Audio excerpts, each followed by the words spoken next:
Dream of the Red Chamber, Chapter 51. Okay, let's get into this. I want you to just for a second imagine a single household. Hmm. It's massive, incredibly wealthy, and it's basically walled off from the rest of the world. Right, a bubble. Totally. And in the afternoon, you've got the teenagers sitting around drinking tea and having this high-stakes intellectual battle about the historical accuracy of romance novels. It sounds a bit like a liberal arts college seminar, doesn't it? Very detached from reality. Exactly. But then the sun sets, dinner's served, and immediately we are thrown into what feels like a military-grade logistical operation. Just to send a single maid home. Right. To visit her sick mother. We go from talking about poetry to, organizing a motorcade and inspecting fur coats for quality control. And that whiplash is really the genius of Dream of the Red Chamber. It captures the entire spectrum of aristocratic life. How so? Well, you have the heady, abstract world of art and philosophy, and then you have the gritty, expensive, logistical nightmare of just maintaining face. Because they're perfect case studies for the rules of this world. Right. We're going to see how the characters navigate literary rules like what counts as history versus what's just a story. And then the social rules?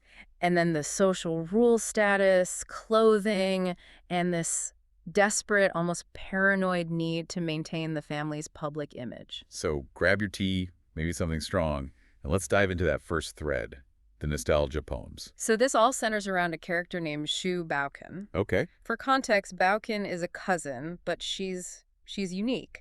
Baoken has traveled all over China with her father. So she's like the girl who went on a gap year while everyone else was stuck in the classroom. That's a perfect way to put it. She has seen the world, and she decides to flex this experience by writing a set of 10 poems. 10 of them. 10 four-line poems, quatrains, titled Huaigu, which you could translate as cherishing the past. Cherishing the past. Okay, that sounds like a pretty specific genre. I'm picturing like weeping over old ruins. That is the standard trope, yeah.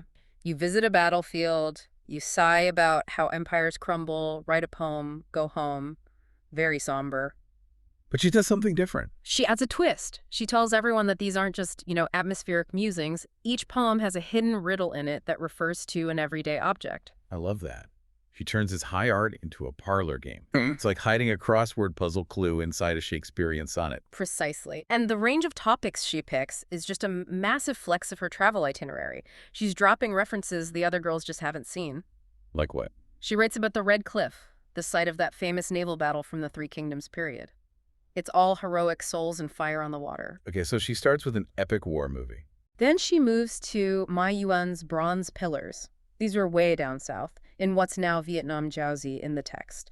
She's showing off that she's been to the very edge of the empire. She's definitely pinning locations on the map that nobody else can match. She keeps going. She touches on the tragedy of Ma Wei, the place where the famous consort Yang Guifei, was forced to commit suicide. She references Han Jin, the great general, but focuses on when he was a starving nobody getting one meal's grace. So it's this really eclectic mix. You have war, suicide, poverty, distant travel. She's really showing off her intellect here. For sure. But the vibe in the room changes when she gets to the last two poems. Why? What happens? Because she shifts gears from history with a capital H to pop culture. Oh. The last two poems are about the Pudong Temple and the Plumflower Temple. And for those of us who aren't Qing Dynasty scholars, why would those be controversial? Well, they aren't historical sites in the same way. The Pudong Temple is the setting for the play The West Chamber, and the Plumflower Temple is from the Peony Pavilion. Ah, okay. So she went from writing about, like, the Battle of Waterloo to writing about basically the blockbuster romance movies of her day. Exactly. These were the famous love stories. The West Chamber is about a secret affair. The Peony Pavilion is about a girl who dies of love sickness and comes back as a ghost to be with her lover. So fictional stories. Fictional stories, and this is where Xie Baochai steps in. Baochai, the voice of reason. Or the fun police, depending on your perspective. She is the guardian of propriety and facts. She immediately looks at the list and, throws a flag. She says, the first 8 have evidence in historical records, but the last 2, those have no basis in fact. Wow. She suggests they should just be deleted and rewritten. So she's pulling a citation needed. Yeah. She's essentially saying, if it didn't happen in a history textbook, It's not a valid subject for poetry. She's arguing for a very strict separation between recorded history and fiction. To her, poetry should elevate the mind with truth, not distract it with these made-up romances. But then Lin Dayu enters the chat. And Dayu is never one to let Bao Chai win an argument that easily. What's her rebuttal? It's sharp. She accuses Bao Chai of being too pedantic. She uses this wonderful idiom. She says Bao Chai is gluing the tuning pegs. Gluing the tuning pegs. I love that imagery. If you glue the pegs on a lute or a guitar, you can't tune it. You can't make music. Exactly. It means being so rigid that you become useless. Dayu argues that even though they, as proper young ladies, haven't technically read these unofficial histories, wink wink. Right, of course not. She says even a 3-year-old child knows these stories, so why pretend they don't exist? She's making a cultural argument. She's saying, look, if everyone knows this story, it's part of our reality, whether it's in a history book or not. It's a debate between fact and lore, and this is where Li Wan steps in. Now, Li Wan is usually the quiet, virtuous widow who manages the girls. You'd expect her to side with Bao Chai and the rules. You would. But she delivers the most interesting take of the whole session. So what does the mediator decide? She sides with Dayu. She points out that even official historical sites are often, well, fake. She mentions that when they traveled to the capital, she saw 3 or 4 different tombs for Guan Yu. Wait, 3 or 4 tombs for the same guy? Right. Guan Yu is a real historical figure, the god of war. But Li Wan points out that people's affection for him led them to build monuments based on legend, not fact. So the historical sites are just creations of people who love the stories. That's her argument. She says that plays, fortune sticks, oral traditions, they're all valid bases for poetry because they are known by everyone, old and young. That is surprisingly modern. She's deconstructing the whole idea of historical authenticity. If people believe in it and visit it, it becomes real. Exactly. She validates the emotional truth of the masses over the pedantic truth of the historian, so she rules that the poems can stay. So the romance novels win. They do. Bao Chai backs down. It's this revealing moment where we see that in this household, sometimes cultural literacy trumps strict academic accuracy. And what's the kicker to this whole segment? The kicker is that after all that high-minded debate about truth and fiction, everyone tries to guess the objects hidden in the riddles, and no one gets them right. Of course not. They were too busy arguing about the footnotes to solve the actual puzzle. Yep. So the sun sets on the poetry debate, the intellectual games are over, and now we get hit with a dose of cold, hard reality. Yes. The scene shifts abruptly. We leave the garden and go into the management office. A message arrives for Jiren. Jiren being the head maid to Baiyu, so she's basically the highest-ranking servant in that part of the house. That's right. Her brother, Hua Zifang, sends word that their mother is sick. In fact, she's dying. He wants Jiren to come home to see her one last time. Now, in a normal family, you just grab your coat, call an Uber, and go. But this is the Jia household. Nothing is simple here. Lady Wang, the main matriarch, is informed first. And her response is very human. She says, "Mother and daughter, how could we not allow it?" She grants permission immediately. Okay, so getting permission isn't the problem. No. Lady Wang is the CEO. She sets the policy.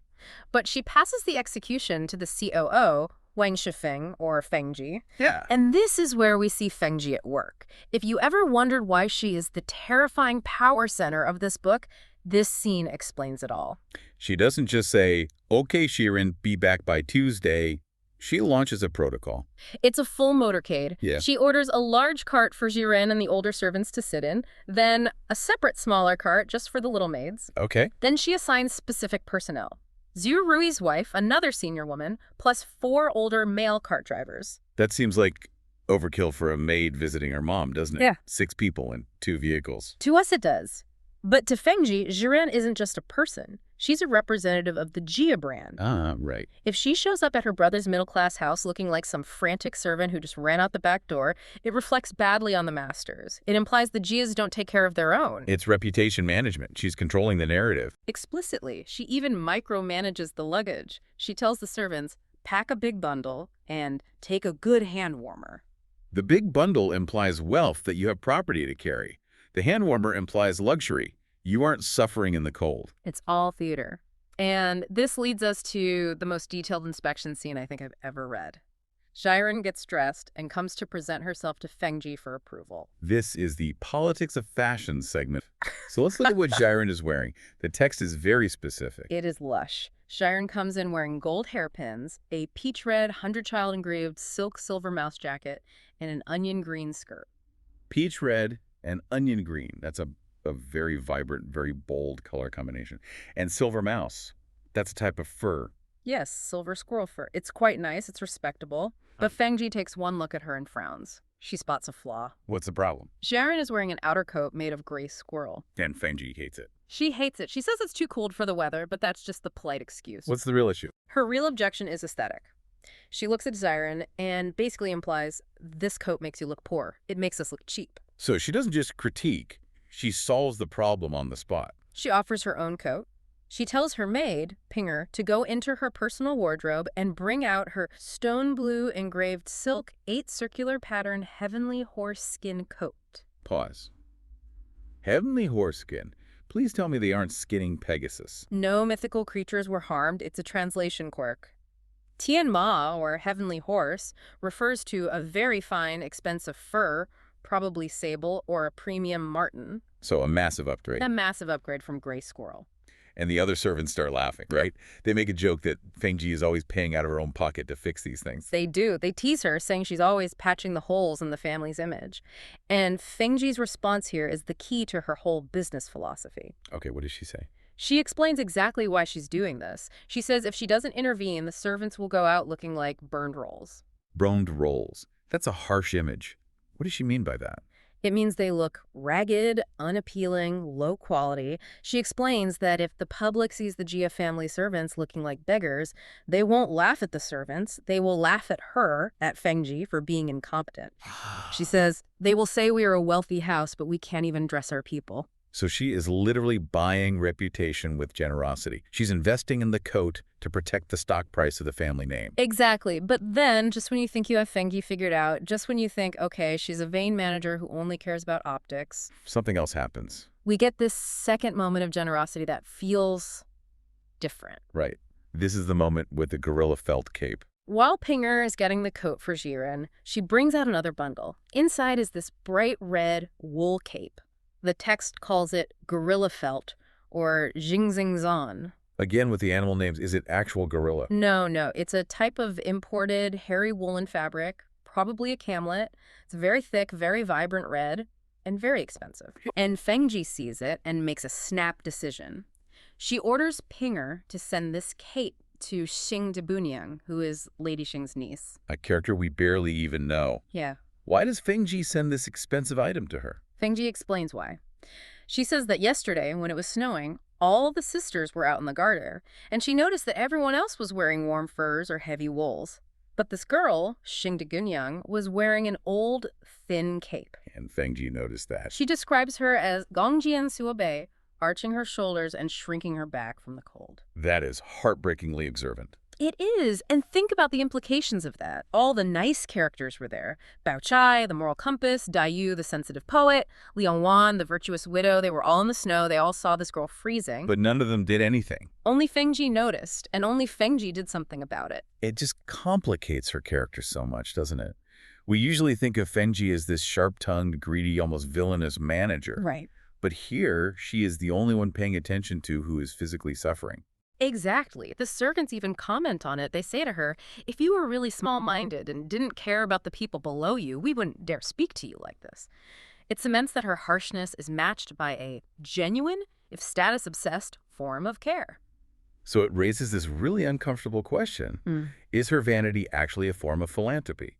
She wants everything to look good, which means the people under her have to be warm and well-dressed. That is the question of the day. Does the motivation matter if the result is that the girl gets a warm coat? In the Jia household, the virtuous people are often too busy with their poetry and high-minded thoughts to notice the practical suffering around them. It takes the wicked manager to actually solve the problem. That is fascinating. The person obsessed with face is the one who saves the day. But just to bring us back to reality, because Fengji can't be too nice, she ends the scene with Xiren on a very strict note. Oh, absolutely. She can't end on a warm fuzzy. She gives Xiren her marching orders. She says, if your mother is dying, stay. If not, come back. And then the hygiene rule. And then the hygiene rule. She says, do not use their bedding or combs. Wow. Go comfort your dying mother, but don't you dare bring any lower-class lice back to our silk sheets. It's the status boundary just slamming back down. It's a reminder that Jiren's body belongs to the Jia house first, and her own family second. Fengji is generous, but she is still a feudal master. Okay, let's shift scenes. We're in the Yihong Yuan the Green Delights, and the catalyst is a vacuum. Jiren is gone. Right. The chief of staff has left the building to attend to her dying mother.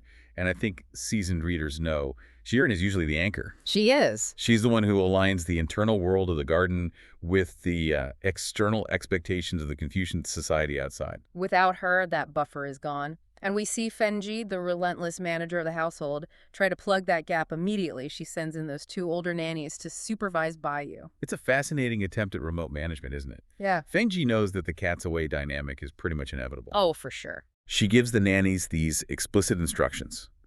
Keep Baiyu from misbehaving. Make him sleep early, rise early. It's the standard regulatory handbook. It's so performative. The nannies show up, they nod, and the moment the clock strikes the right hour, they vanish. They retreat to their own quarters. Yeah. It highlights a massive blind spot in the system that the hierarchy relies entirely on presence.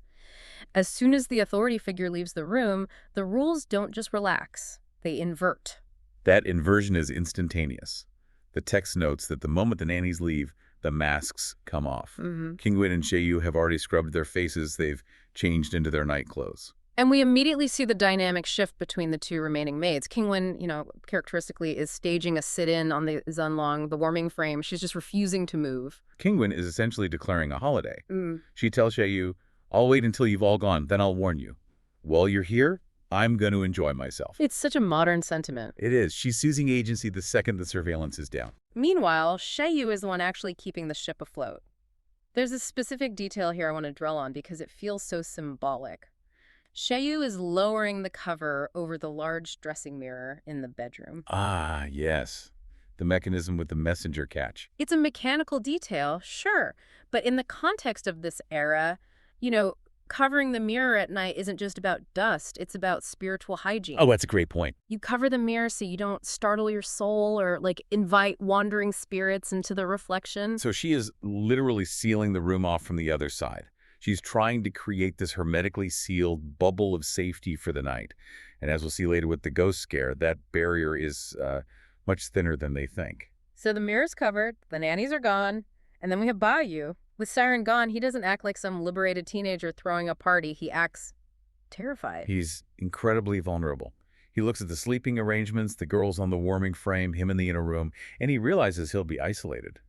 He tells them, I'm scared sleeping in there with no one around. This is not the young master commanding his staff. Not all. This is a child needing a nightlight. It forces a compromise that changes the entire geography of the room.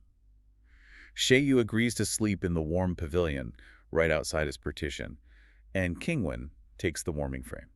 They basically build a bunker. A warm, insulated bunker against the winter night, and that physical closeness just shatters the professional distance. Baiyu even begs them, don't sleep yet, talk to me. He's desperate for that connection. Which leads us to the third watch, the middle of the night. This is where the scene shifts from just cozy to something deeply, deeply intimate. The midnight tea ritual. Baiyu wakes up calling for Sharon. It's pure muscle memory, and when he realizes she's not there, he just laughs at himself. But Qingwen is awake instantly. And she uses the moment to sharpen her claws on Yu. She mocks her for sleeping like a dead corpse. Yeah. The banter is so sharp, so comfortable. It's the language of siblings. Totally. Not servants. But Yu wakes up and gets to work. And here's the visual that really sticks with me. It's freezing. Chapter 51 makes a big deal of the temperature. And Yu gets up in just her small red silk cotton padded jacket. Just a splash of color. A splash of color against the dark, cold room. And Baiyu's reaction here is definitive. He doesn't wait to be served. He sees her shivering, or he anticipates the shivering, and insists she put on his jacket. Not just any blanket, his fur-lined jacket, otter or sable. The Diao fur. It's a massive status symbol. So, visually, you have the maid wearing the master's badge of authority while she's serving him. It's a complete suspension of the feudal rules. It represents a temporary utopia. In this room, at 3 a.m., biology trumps hierarchy. She's Yeah. cold, he has fur, therefore she wears the fur. It's a logic of care that just doesn't exist outside the garden walls. And that care is reciprocal, and it's incredibly specific. The hygiene of the tea service, washing hands, rinsing the cup with warm water first to heat the porcelain. It's a ritual, but then she pours only half a bowl. To perfect the temperature, yes. But look what happens next. Qingwen pipes up from her warm perch and wants a sip. Good sister, give me a sip too. Yu teases her, Yeah. accusing her of getting arrogant, rising to her face, but she walks over and feeds her the tea From the same bowl. from the same bowl. So Yu drinks, Yu rinses and drinks, Qingwen drinks. They are sharing the vessel. Model readers might, cringe at the germs. Right. But in context, this is a blood brothers moment. It's a communion. It creates this sense of oneness. They are a single organism surviving the winter. But of course, hubris has to enter the picture. You can't have a Greek tragedy or a Chinese tragedy without someone challenging the gods, or in this case, the weather. Enter the prank. Yu has to go out to the outhouse. She lifts the felt curtain, and Qingwen sees an opening. And this is so crucial for understanding Qingwen. She doesn't just want to play, she relies on her physical vitality as a shield. The text explicitly says she trusts in her hot body. She thinks her constitution is just superior to the elements. So she sneaks out in just her underjacket, no fur coat for her. She wants to jump out and scare Yu. It's pure arrogance, and the text shifts gears instantly. Inside, it was warm tea and incense. Outside, the moon is bright like water. It's beautiful, but indifferent. And then the wind hits. The description is visceral. It's a bone-chilling gust that permeates her skin. She realizes her mistake immediately. People say you shouldn't let the wind hit a hot body. It's a direct assault. The cold isn't just temperature. In the Chinese medical worldview, it's a pathogen, an invading force. And the prank completely flops. Yu yells out, "Qingwen is gone out." I love that moment. He ruins the joke because he's genuinely worried. He's like the anxious parent. So Qingwen rushes back in, freezing, and Yu's reaction is frantic. He tucks her into his own bedding. He's touching her cheeks, finding them cold as ice, trying to warm her hands with his own. Critics sometimes try to read sexual tension into this, but I think that really misses the mark. It's shared survival. He's trying to transfer his life force to her because she's been compromised. And then Yu bursts back in, terrified, but not by Qingwen. No. She saw a shadow behind the rocks. A mirror was covered, but the ghost appeared anyway. Exactly. It turns out to be a large golden pheasant, but the fear was real. The garden is not as safe as they pretend it is. And Yu, in her relief, she mocks Qingwen for dressing like a running horse trick rider, a circus performer in those thin clothes. They laugh it off, they bury the charcoal, fix the fire, and go back to sleep. It feels like they got away with it. But the narrative punishes them for that assumption. The wind did its work. Morning comes, and the bill comes due. Qingwen is sick, stuffy nose, heavy voice, lethargic. Because in a modern sitcom, this is where she takes a sick day. In Dream of the Red Chamber, this is where she faces exile. Yu's immediate reaction is secrecy. Don't tell the madam. Because illness is a liability. Yu spells it out. Home is good, but it's cold. If Lady Wang knows Qingwen is sick, she gets sent home to recover. And home means poverty. It means cold rooms, bad food, no medicine. The garden is her life support. So they have to navigate the bureaucracy. They need a doctor, which means they need authorization. They decide to go to Fengji, but, downplay the symptoms. They frame it as a minor chill.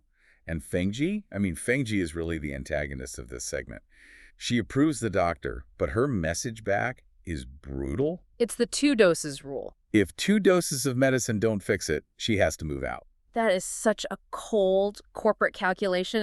It's dehumanizing. It's epidemiological management. Fengji says the weather is bad and we can't risk infecting the other girls. Qingwen ceases to be a person and becomes a vector, a contagion risk. And Qingwen hears this. She's lying there, feverish, and she hears the manager basically call her a plague rat. And her reaction is explosive. This is where we need to talk about liver fire. Right. The text mentions her liver fire rising. For a casual reader, that sounds like a metaphor for anger, but it's more literal, isn't it? Much more literal, yeah. In traditional Chinese medicine, emotions are physiological drivers.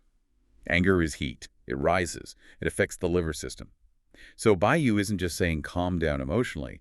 He's saying your rage is literally feeding the fever. She's trying to drag herself out of bed to prove she's not contagious. She's screaming, "I'll leave. I won't infect anyone." It's heartbreaking. Yeah. She is fighting the diagnosis with the same hubris she used to fight the wind. She thinks her will is stronger than her biology. And Bao has to physically pin her down. He presses her back into the bed.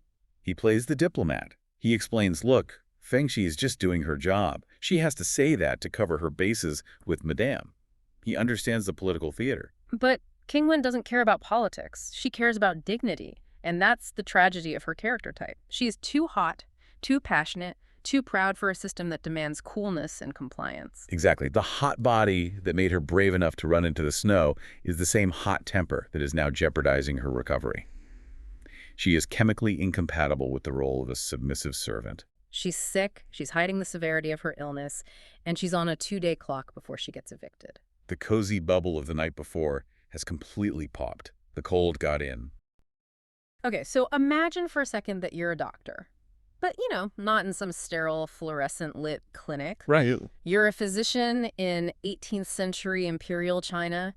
You've just been called to this massive estate, a place everyone knows is just filled with unimaginable wealth. The ultimate high-pressure house call. It really is, right? You're led through this labyrinth of gardens and pavilions into a room that smells like, I don't know, expensive orchids and musk. You're nervous. You can't even see your patient. All you get is a hand. Just a hand, a single hand, poking out from behind these heavy embroidered red curtains.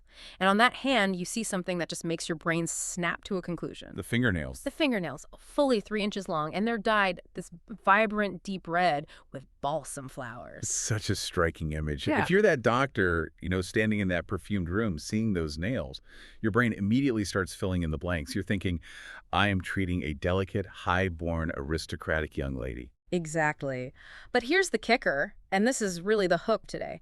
That doctor is completely 100% wrong. Oh, totally wrong. And that one simple mistake triggers this cascade of events that exposes everything from, gender politics to medical philosophy, and frankly, some absolutely hilarious financial incompetence. It really does. It's a classic comedy of errors scenario. Involving the protagonist, Bayu, his maid Qingwen, who's often translated as Skybright, and this parade of doctors who just cannot figure this household out. Not at all.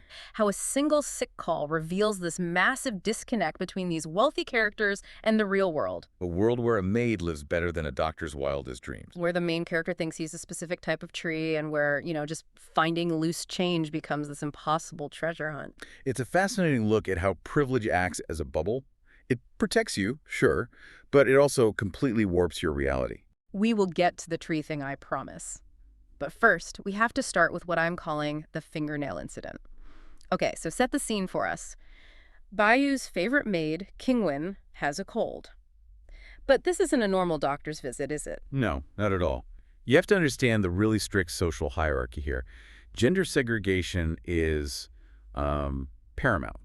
Right. A male doctor shouldn't really be in a young maid's bedroom. And he certainly shouldn't be in the young master Bayu's bedroom, which is where Qingwen happens to be resting. So when the doctor shows up, Bayu actually has to hide. He does. He literally dodges behind a bookshelf to watch. It's all very theatrical. The old nannies bring the doctor in, and the room is set up like a fortress of privacy. The heavy red curtains are down. Exactly. Doctor's flying blind. He can't see her face, can't check her complexion. All he gets is that hand extended through the drapes to check the pulse. And this is where the detail from the text is just so incredible. It says the doctor sees 2 fingernails, fully 3 inches long, with traces of golden phoenix. That's the balsam flower dye. Right. And we really need to pause on those nails for a second. Okay. In this era, 3-inch-long fingernails are a loud, undeniable status symbol. It means you don't do manual labor. You don't scrub floors. You don't wash clothes. So the doctor sees these nails in this incredibly luxurious room, and he makes a diagnosis based on social status, not biology. That's it. He turns to the nannies and diagnoses external cold, internal stagnation. He assumes she is a fragile miss with a weak constitution who maybe ate a little too much and caught a chill. He's diagnosing the room, not the patient. Exactly. A weak constitution. He basically says she's a delicate flower. He writes a prescription for a lady and leaves. But the best part is what happens after he walks out the door. Oh, this is where the comedy really kicks in. It is. He goes to the page boy's room to write out the formal prescription, and he's confused. He asks the nannies, wait, wasn't that a young lady? The room was like an embroidery chamber. And the nannies just laugh at him, don't they? They absolutely mock him. They say something like, You really don't know our household, do you? That room belongs to our young master, Bayu. And the patient. She's just a maid. That is such a burn, but think about the irony there. The maids in this household live in such luxury, with these grooming habits, that an outside professional confuses a servant for a noble woman. It shows the immense wealth gap. To the outside world, a maid in this house lives better than the doctor's concept of a wealthy heiress. Right. He is completely out of his depth. So the doctor leaves, probably feeling a bit foolish. But the drama isn't over. Not even close. Bayu comes out from behind his bookshelf and he picks up the prescription. Now, you'd think he'd just be happy a doctor came, but he is not happy. And this is where we get into Bayu's very specific medical philosophy. And it's fascinating because it tells us so much about how he sees gender. He reads the list of ingredients. He sees zishi, which is immature bitter orange, and mahuang or ephedra, and he freaks out. He calls them tiger wolf medicines. Tiger wolf medicines. That sounds incredibly intense. What does he even mean by that? It implies they're aggressive, predatory drugs. Mahang is a powerful stimulant. It makes you sweat to break a fever. It's harsh. It's effective, but it's not subtle at all. And Baoyu looks at this and is just disgusted. Yeah, he says, how can he treat girls the same way he treats us men? He's offended on a spiritual level. He's basically arguing that a girl's constitution is too pure, too delicate for these heavy-handed masculine drugs. Exactly.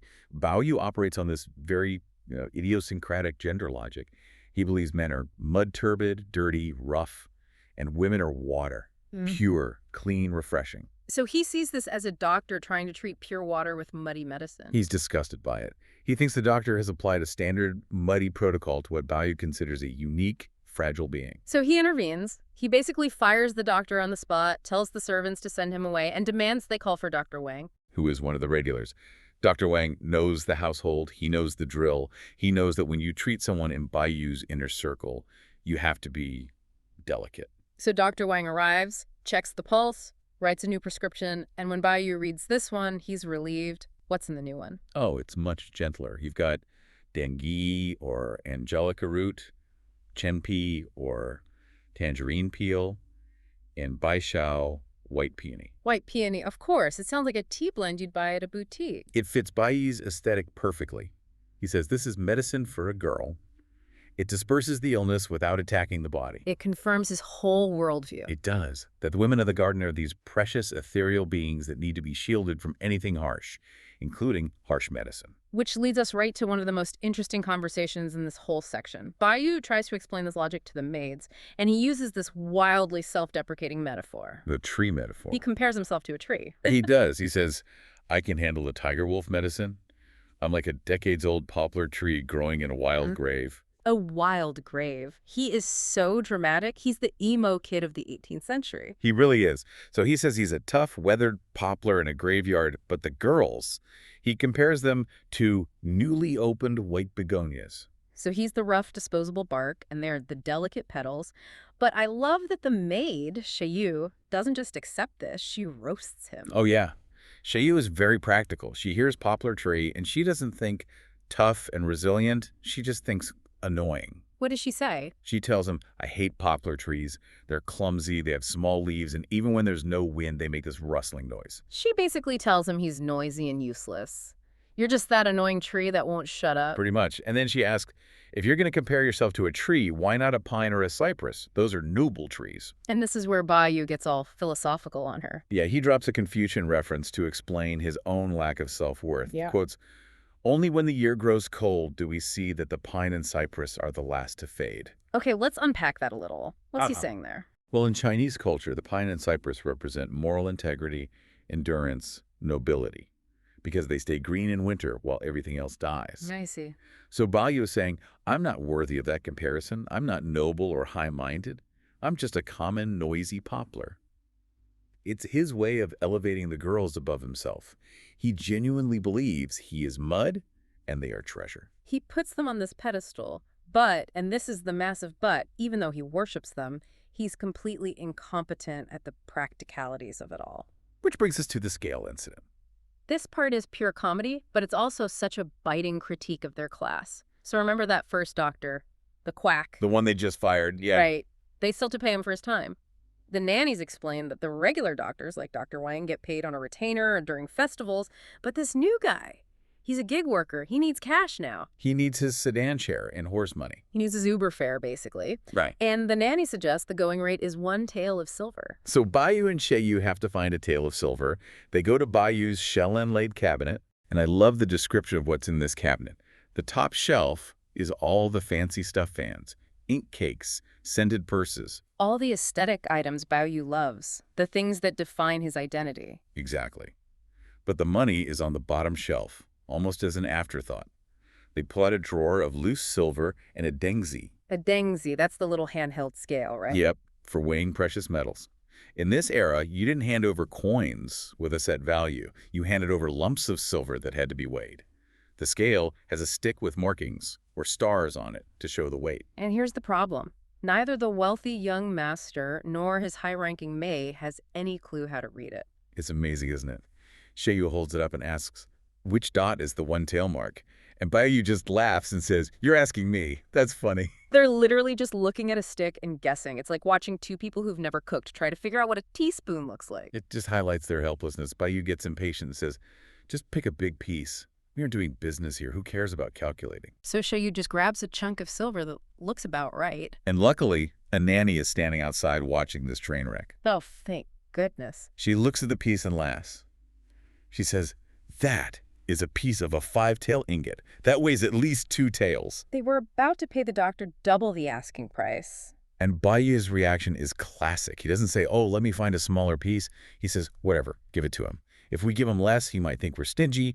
Better to overpay so we don't get laughed at. It's incompetence masquerading as generosity. Precisely. They don't understand the value of money because they've never had to. Bayou equates knowing how to weigh silver with doing business, which he sees as vulgar and beneath him. He'd rather lose money than look like a merchant. Exactly. And it contrasts so sharply with the medical scene. He's an expert on tiger wolf medicine and the spiritual essence of flowers, but he can't do a simple transaction to pay the doctor. So they pay the guy double just to make him go away. Now we move on to the actual treatment. The medicine is brewing. And again, Bayou has strong opinions on where it should be brewed. Of course he does. Qingwen, being practical, says, let's brew it in the tea kitchen so the room doesn't smell. But Bayou stops her. He insists on brewing it right there in the bedroom. Why? Is this another one of his whims? It's purely aesthetic. He claims the scent of brewing medicine is elegant. Oh, God. He says it's superior to the smell of flowers or fruit and connects it to immortals and high-minded hermits gathering herbs in the mountains. He's romanticizing her sickness. He's turning a chest cold into a scene from a painting. Oh, the elegant scent of medicinal herbs. Meanwhile, poor Qingwen probably just wants to get better and not smell bitter orange peel all night. Right. It's all part of the atmosphere he's trying to curate in the garden. A world of beauty, even in illness. But while Baoyu is worrying about the smell of herbs, the adults in the household, Lady Wang, Grandma Jia, Fengji, they're worrying about actual logistics. Which is the final piece of the puzzle here, the kitchen expansion. Right, it's getting cold, winter is coming. And the senior generation realizes that if the girls and Bayou have to walk back and forth from the garden to the main house for every single meal, they're going to get sick. Especially Lin Dayu, who is very frail, and Baoyu, who they treat like he's made of glass. So they decide to open a dedicated kitchen inside the garden. They allocate cooks, fresh vegetables, even wild game pheasant and deer, just for the residents of the garden. On the surface, that sounds like a really nice gesture. Hey, have a private kitchen so you don't catch a cold. It is a nice gesture, but if you connect it to the bigger picture, it's just another layer of isolation. The entire machinery of the Jia household is being engineered to seal these teenagers off from the reality of the wind and cold. They're building a literal bubble. Yes. They're protecting them from the weather, just like Baoyu wants to protect them from the tiger wolf medicine. But by doing that, they're creating a world where no one knows how to weigh silver, where illness is elegant, and where the harsh realities of the outside world, they're just kept at a distance. It's a golden cage.